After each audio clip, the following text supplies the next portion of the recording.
अस्सलाम वालेकुम नाज़रीन, न्यूज़ मॉर्निंग के साथ वकास खलील आपकी खिदमत में हाजिर है। नाज़रीन, सिर्फ 5 मिनट के लिए सोचिए, इस मुल्क पाकिस्तान के बारे में आपको एक तरफ इल्जामात की सियासत नजर आएगी तो दूसरी जानिब मुल्क की सरहदें जो है वो गैर महफूज है, नाकाबिल तस्खीर कहा जरूर जाता है, लेकिन ऐसे हमें बज़ाहिर नजर नहीं आता। एक तरफ देखते हैं सदर आसिफ ज़रदारी कहते हैं कि रद्द-ए-अमल में किसी जमात के खिलाफ जलसा नहीं करेंगे। नवाज शरीफ ये कहते हैं कि बारी में खेल खेला जा रहा है, अवाम जिसको वोट देंगे वही इक़्तिदार में आएगा। शहबाज शरीफ ये कहते हैं कि करप्शन माफिया है जो कमीशन माफिया, इसको खत्म करना पड़ेगा। मुल्क में एक अनारकी फैली है, कोई सिस्टम कोई लॉ हमें नजर नहीं आता। एक तरफ ये सारे मामला तो दूसरी जानिब बिजली जो है वो महंगी की जा रही है। नेपरा को इख्तियार दे दिया गया है कि वो बिजली की कीमतों में इजाफा कर सकती है माना फ्यूल एडजस्टमेंट की मद में। हुकूमत ने चूंकि उसको ये एक इख्तियार दे दिया इसलिए ये एक्ट बन चुका है। उसके बाद अब नेपरा के पास ये इख्तियार आ गया है कि वो जब चाहे बिजली की कीमतों में इजाफा कर सकती है, चाहे वो हालात के मुआफिक हो, चाहे वो फर्नेस ऑयल होने के बावजूद बिजली गैस होने के बावजूद फर्नेस ऑयल से बिजली पैदा की जाए, उसके बावजूद जैसे भी हालात होंगे नेपरा उसका फैसला करेगी कि बिजली कीमतें बढ़ानी है या नहीं। जैसे कि एक्सप्रेस में यह खबर दी जा रही है कि बिजली कीमतों में अगस्त और सितंबर के लिए 5 रुपए 10 पैसे फी यूनिट इजाफे का इम्कान है। जून और जुलाई के लिए 3 रुपए 8 पैसे किए गए, उससे पहले 1 रुपए 76 पैसे इजाफा किया गया और अब 5 रुपए 10 पैसे फी यूनिट इजाफे की मंजूरी दी जाने का इम्कान है। नोटिफिकेशन भी इसी माह जारी किया जाएगा और हुकूमत जो है इस हवाले से बिल्कुल कोई पॉलिसी उसकी नजर नहीं आती, वो अवाम को बिल्कुल यकसे नजरअंदाज कर चुकी है। जैसे कि सदर का बयान सामने आया कि रद्द-ए-अमल में किसी जमात के खिलाफ जलसा नहीं करेंगे, क्योंकि पीपल्स पार्टी का ग्राफ पूरे मुल्क में हर तरफ गिरता जा रहा है। उसकी पॉलिसीज, उसकी स्ट्रेटेजीज और जो उसकी इंतजामिया है, जो उसके वुज़रा हैं, उनकी जो करेक्टर्स हैं उनके, उस हवाले से उनका ग्राफ बिल्कुल नीचे आता जा रहा है। उसके बावजूद सदर ये मुतमईन होकर कहते हैं कि किसी जमात के खिलाफ रद्द-ए-अमल में जलसा नहीं किया जाएगा। हालात पर जैसे मर्जी पाकिस्तान में हालात हो जाए, सैलाब नजर आता है, ज़ल्ज़ला मुतासिरीन अभी तक इस खुले आसमान तले मुल्क के मुख्तलिफ हिस्सों में जिंदगी गुजारने पर मजबूर है। सैलाब ने तबाही मचाई तो हुकूमत बिल्कुल बेबस नजर आई। हुकूमत ने कोई पॉलिसीज नहीं अपनाई, कोई ऐसे पॉलिसीज नहीं अपनाई जिसके बाद वो इस तरह का इकदाम करते कि मुल्क में कम से कम पूरे नहीं तो कुछ ऐसे कुछ लोगों के लिए, कुछ हजार कुछ लाख लोग जो है उनको शेल्टर फराहम किया जा सके। लेकिन हुकूमत जो है वो अपनी मनमानियों में, इक़्तिदार की मोहब्बत में और वो मजे लूट रही है। जैसे कि बिजली कीमतों में अगस्त से सितंबर के लिए 5 रुपए 10 पैसे फी यूनिट इजाफे का इम्कान है। नेपा पीर को 2 रुपए 4 पैसे फी यूनिट इजाफा। दूसरे महीने में सितंबर के लिए मजीद 3 रुपए 6 पैसे फी यूनिट का नोटिफिकेशन जारी करेगा। इसी तरह की खबर जंग में मौजूद है और नेपा का ये कहना है कि दिसंबर का मार्च बिजली गैस के बजाय फर्नेस ऑयल से बनेगी। 3 से 4 गुना महंगी बिजली हो जाएगी। फर्नेस ऑयल से कुदरती गैस की पैदावार 4.2 बिलियन से गिरकर 3 बिलियन क्यूबिक फीट रह गई है। मार्च 2012 के दौरान बिजली के नर्ख में 15% इजाफा मुतवक्के है।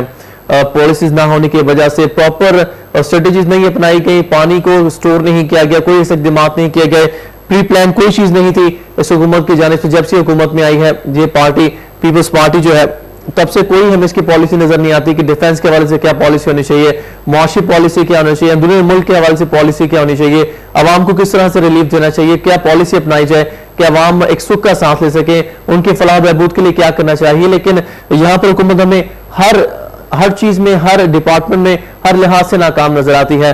करप्शन उरूज पर है, माफिया उरूज पर है, हर तरह का माफिया।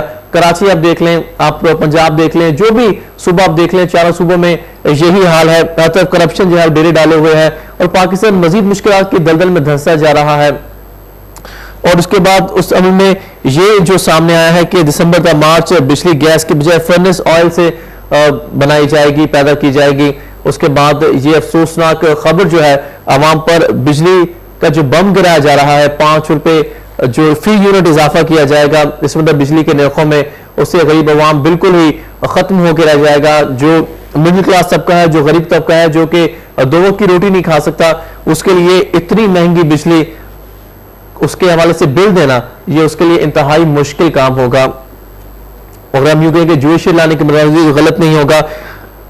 मुल्क में एनर्जी का बहरान संगीन शक्ल इख्तियार किया गया। इस वक्त सिर्फ पेट्रोल, गैस और बिजली का बहरान नहीं बल्कि इस बहरान में कर्जों ने जलती पर तेल का काम शुरू कर दिया है। नाज़रीन, एक तरफ तो ये मसाइल, सिर्फ पाकिस्तानी हुकूमत से ये कहा गया है कि IMF से कोई कर्जे नहीं लिए जाएंगे, लेकिन कर्जों का सिलसिला भी जारी है। कर्जे जो पैसा लिया जाता है वो इक़्तिदार में जो बैठे लोग उनके अकाउंट्स में चला जाता है और अवाम वहीं पर वहीं है। जो सबसे ज्यादा टैक्स पे करते हैं वो अवाम जो है वो चक्की में पिसती जा रही है, मजीद गरीब होती जा रही है, और जो टैक्स नहीं पे करते वो अमीर से अमीर होते जा रहे हैं। इमरान खान इस हवाले से ये कहते हैं कि हकीकी एहसास से जाहिर करने वालों से ही इत्तेहाद करेंगे। इमरान खान जिनकी पार्टी आज बहुत बड़ा चेंज समझी जाती है इस मुल्क में, उनका ये भी बयान सामने आया है कि अगर धांधली की गई मुल्क में इंतखाबात के दौरान तो खून खराबा होगा। इमरान खान का कहना है कि अगर नवाज शरीफ और आसिफ जरदारी असासे जाहिर कर देते हैं तो वो और केसेस में फंस जाएंगे। अगर वो ये जाहिर कर देते कि हमारे इतने जो पैसा बाहर के मुल्कों में मौजूद है, लेकिन मुख्तलिफ वज़रा के बारे में यही कहा जाता है कि तमाम वज़रा का पैसा ज्यादातर जो है वो मुल्क से बाहर बैंकों में मौजूद है। स्विट्जरलैंड है, मुख्तलिफ ममालिक जहाँ पर मौजूद है, और वहां से ये भी कहा जा रहा है कि इन हुक्मरानों का जो पैसा मौजूद है, इन्होंने मुख्तलिफ किस्म के केसेस से बचने के लिए अपने बच्चों के नाम ये पैसा लगा रखा है, और इस तरह ये करप्शन पे करप्शन करते जा रहे हैं। जैसे कि इमरान खान का ये बयान सामने आया है, एक एक्सप्रेस में किया गया है कि इलेक्शन में धांधली हुई तो खून खराबा होगा। मसूद शरीफ खटक तहरीक इंसाफ में शामिल हो गए हैं। बड़ी तादाद में लोग तहरीक इंसाफ में शामिल हो रहे हैं। बहुत बड़े बड़े नाम जो माजी में किसी भी पार्टी की कामयाबी की जमानत समझे जाते थे वो अब तहरीक इंसाफ में शामिल हो। जैसे कि इमरान खान का खुद कहना है कि इस मुहर्रम के बाद बड़े बड़े काबिल जिक्र नाम जो है सियासत के, बहुत बड़े बड़े सियासतदान तहरीक इंसाफ में शामिल हो रहे हैं। ऐसे लोग भी हैं जो पीपल्स पार्टी जो हुकूमत में है उसको छोड़कर, नून लीग को छोड़कर वो अब तहरीक इंसाफ की जानिब आ रहे हैं, क्योंकि अब वो इक़्तिदार में आती नजर आ रही है। बहुत बड़े बड़े नाम। उसके अलावा उनका कहना है कि जरदारी की मौजूदगी में शफाफ इलेक्शन मुमकिन नहीं है। तालिबान को मेरे मुतालिक गलत फहमी हुई। शुजात को नमाज की कॉल आने वाली है। अल्ताफ के खिलाफ स्कॉटलैंड यार्ड को सबूत दिए, गवाह न होने पर मुकदमात दर्ज नहीं हो सके। इसी बारे में अगर हम इल्जामात की सियासत की बात करें और पाकिस्तानी सियासत की बात करें तो इल्जामात की सतह में हमेशा से नजर आई है। जब जब जमहूरियत इस मुल्क में नाफिजुल अमल हुई है उसके बाद ये इल्जामात की सियासत जरूर होती है। एक पार्टी दूसरे को नीचा दिखाने के लिए उसकी पॉलिसी पर बेशक तनकीद भी करती है और अपने आप को आवाम के सामने शफाफियत के तौर पर पेश करती है कि वो बहुत ट्रांसपेरेंट जमात है और जो है वो उसने बहुत अच्छे तरीके से आवाम की खिदमत की है माजी में। नवाज लीग का ये कहना है कि बारियों का खेल नहीं खेला जा रहा, जिससे वोट मिलेंगे वही आवाम की खिदमत करेगा। नवाज शरीफ 2 बार हुकूमत में आ चुके हैं, तीसरी बार उनको पंजाब हुकूमत मिली है उनकी पार्टी को। उसके बावजूद उनकी खातिर उनकी तस्वीर नजर नहीं आते इकदाम अवामी रिलीफ के हवाले से। कोई पॉलिसी वाज़ेह नहीं है उनकी भी।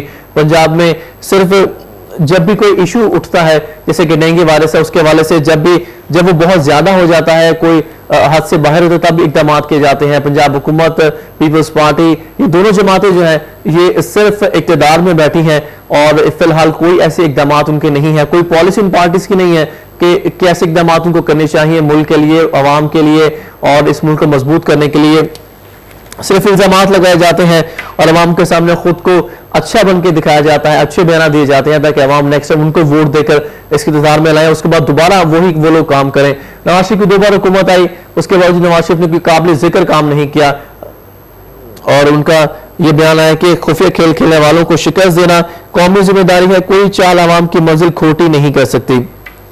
मुस्लिम लीग नून के सदर नवाज शरीफ ने कहा है कि कोई चाल पाकिस्तानी अवाम की मंजिल खोटी कर सकती है और ना ही कोई करप्ट बदउनवान माफी को फिर से पाकिस्तान पर मुसल्लत होने का मौका दिया जाएगा। पाकिस्तान के अवाम आंखें और कान रखते हैं, उन्हें अच्छी तरह इल्म है कि कौन किसकी बोली बोल रहा है। जाते हुए लाहौर में पाकिस्तान मुस्लिम लीग नून के कायद नवाज शरीफ मीडिया से बातचीत कर रहे थे। उनका ये कहना था कि जो जानते हैं अवाम और कान आंखें रखते हैं वो जानते हैं कि कौन शख्स किसकी बोली बोल रहा है। उसके अलावा हम बात करें कुछ शहबाज शरीफ के हवाले से तो शहबाज शरीफ का यह भी कहना है कि मुल्क की तरक्की के लिए करप्शन कमीशन माफिया के भूतों को पाश पाश करना होगा। शहबाज शरीफ का कहना है कि लुटेरों का कड़ा एहतसाब करना होगा। यौम इकबाल की तकरीब से खिताब उन्होंने किया।